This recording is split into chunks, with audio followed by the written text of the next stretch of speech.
Hey guys, and welcome back. Today I'm going to show you how to do an oil change on a 2011 Harley Dyna Streetbob. So it's actually a pretty easy service. So according to my manual right here, it looks like it calls for right at 2.84 liters of oil. So that's about 3 quarts of motor oil US. The oil I decided to go with is a 20W50, just mobile one. You can obviously use whichever variation you guys decide to go forward with. And I like K&N filters. I just like their products. Some tools that we're going to need today is going to be a 5/8 ratchet. You're going to need your actual ratchet, an extension, oil filter removal tool, and a torque wrench. The torque, I believe it's right at the 14 to 25 foot-pounds of torque. I kind of just like 15. And of course our little gasket here to change out the oil drain plug. But let's begin. So first, you're actually gonna wanna get the bike to operating temperature. I actually already rode it just around the block for a few minutes just to get it warmed up. Your drain bolt is actually gonna be, let me try to adjust this for you guys. Right there. And this is going to be a 5/8 ratchet with your extension. Make sure you get, I like the low profile oil drain plugs. I'm sorry, oil drain pans. There it goes. You can probably just thread this out by hand at this point.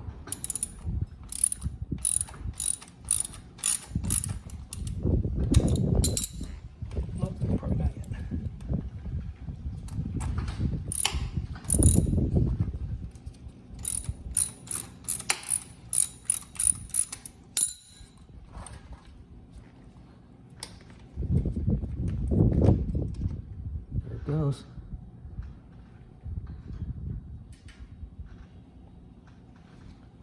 We'll let that drain up here for a little bit. Now is actually going to be a good time for you to go ahead and inspect your drain bolt, just to see what it looks like on the inside. So mine looks to be pretty healthy. My washer, however, that little rubber gasket looks like it's gone. It's kind of concerning, but I'll go ahead and replace that here with this oil change. So I want to give it a moment, let that drain out. I wanted to add also, forgot to put this on the beginning part. You actually want to loosen up the oil refill cap so it flows a little bit smoother. Ow.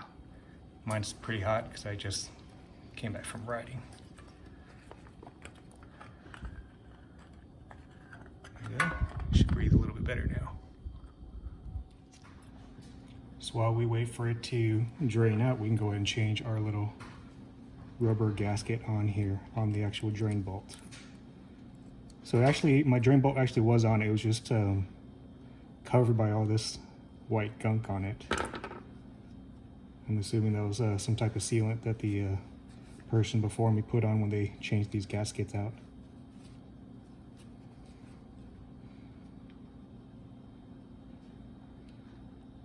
Go ahead and slide that on.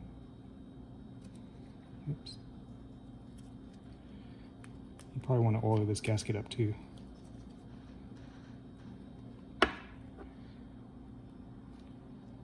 So while we're waiting for that to drain, our next step is going to be to remove the oil filter, which is this black device right here. I'm going to put it down and show you guys how to do it.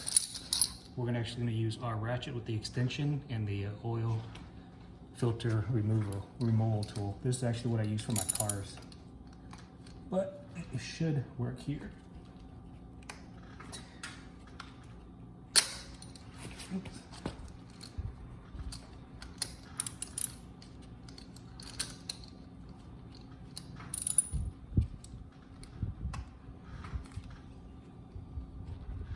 There it goes.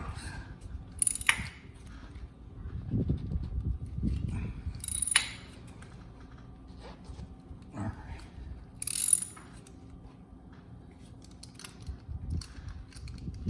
I recommend you guys letting your bike cool down a little bit. It's pretty hot. Should be able to get that off by hand by now. Yep.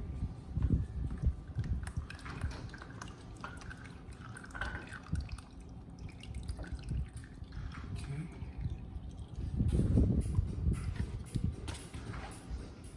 So while we wait for all of it to drip out slowly, where the actual oil filter surface, I usually use one of these little blue paper towels. You just wipe the actual surface right here clean so we can get a good contact when we put the new oil filter on.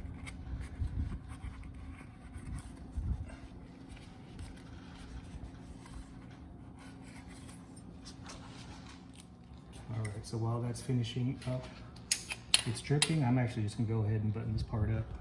But now you're gonna take your oil drain plug with that replaced gasket on it. Make sure you lube up that gasket. Now you're gonna use your extension, your 5/8 extension. I usually like to feed it in by hand first before I torque it down, because you don't want to cross thread this, because then you'll have a bigger issue on your hands.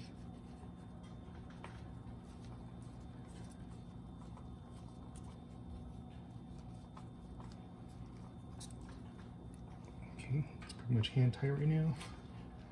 Get my torque wrench.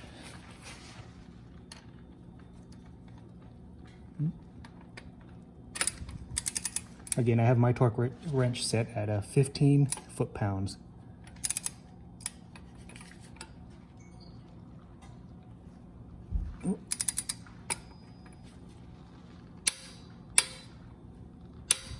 Okay, that's it. Now I want to go ahead and get the oil filter prepped and ready. All right, now we're going to go ahead and get our oil filter prepped and ready for install. The oil filter model on this is a KN171B. And I like the K&Ns because they actually already come pre-lubed on the O-ring. I don't know if you can see it. Already pre-lubed. Next, we want to go ahead and pour some oil into our oil filter. I usually pour it in about quarter way. Well, making a mess.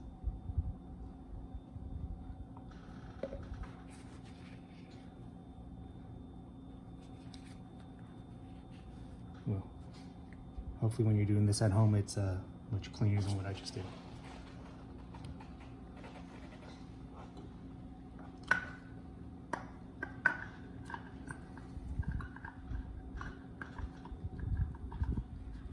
For your oil filter, I usually just do it hand tight. So once the surface connects, I just do a quarter turn.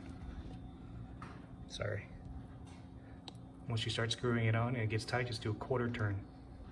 All right, guys. So believe it or not, the hard stuff is not even hard, but the dirty part really is pretty much over at this point. We can actually fill in our oil at this time. Put this down here so you guys can see what I'm doing.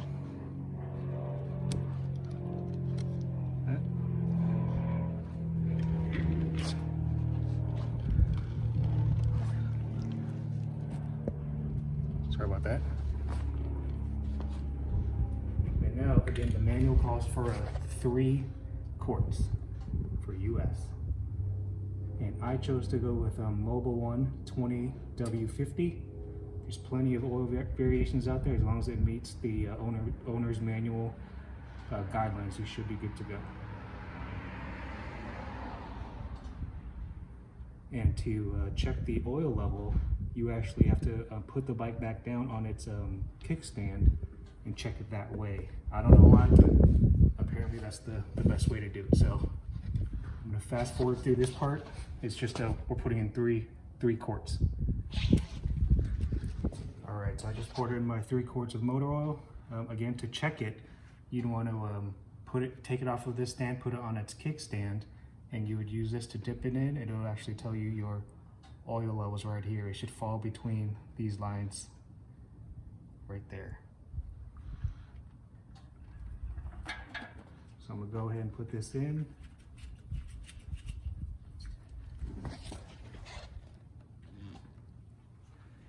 And that pretty much finishes up the job.